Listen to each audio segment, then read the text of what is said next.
Well, uh, when I first came to LA, I wanted to, you need to orientate yourself somehow.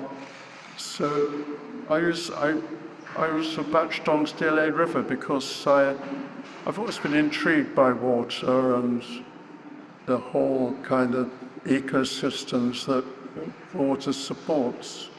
So I found the LA River. Well, I found the bridges, and then I thought, oh, what's going on underneath? There was this, I wouldn't say horrible, but a little trickle like the green ribbon that I thought, that's crazy. And like a lot of other people, I thought, well, we've hardly got a river, and it could be so much more interesting and better. And the new 6th Street Bridge, that's like a location, a destination bridge, and you look over the side, and it's you just see concrete.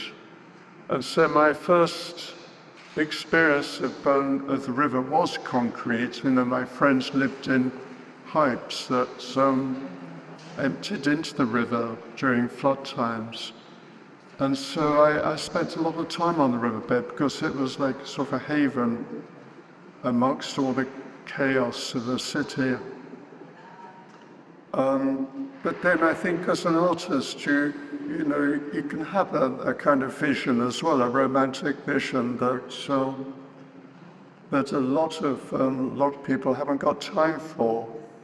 So I like the idea of the river being totally developed more naturally, not along the major plan that's being proposed at the moment.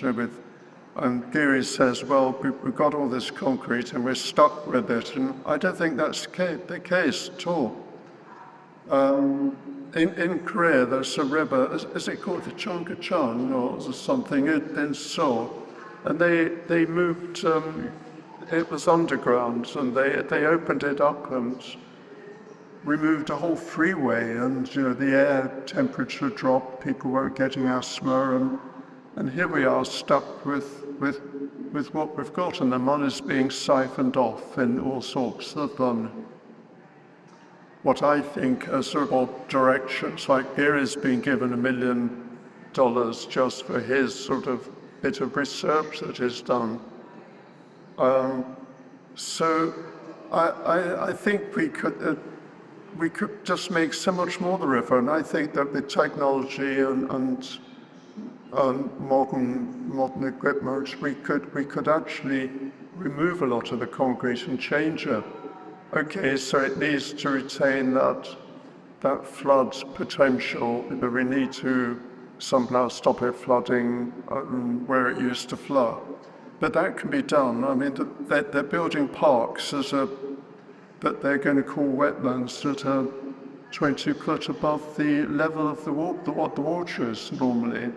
And that just seems crazy. I would love to see big areas of swamp right down by the water level and then move the concrete back to accommodate any flood conditions. So this is my earlier view of the river, and the others are more of a romantic, how it could be, like it could have bends to it. The wildlife could return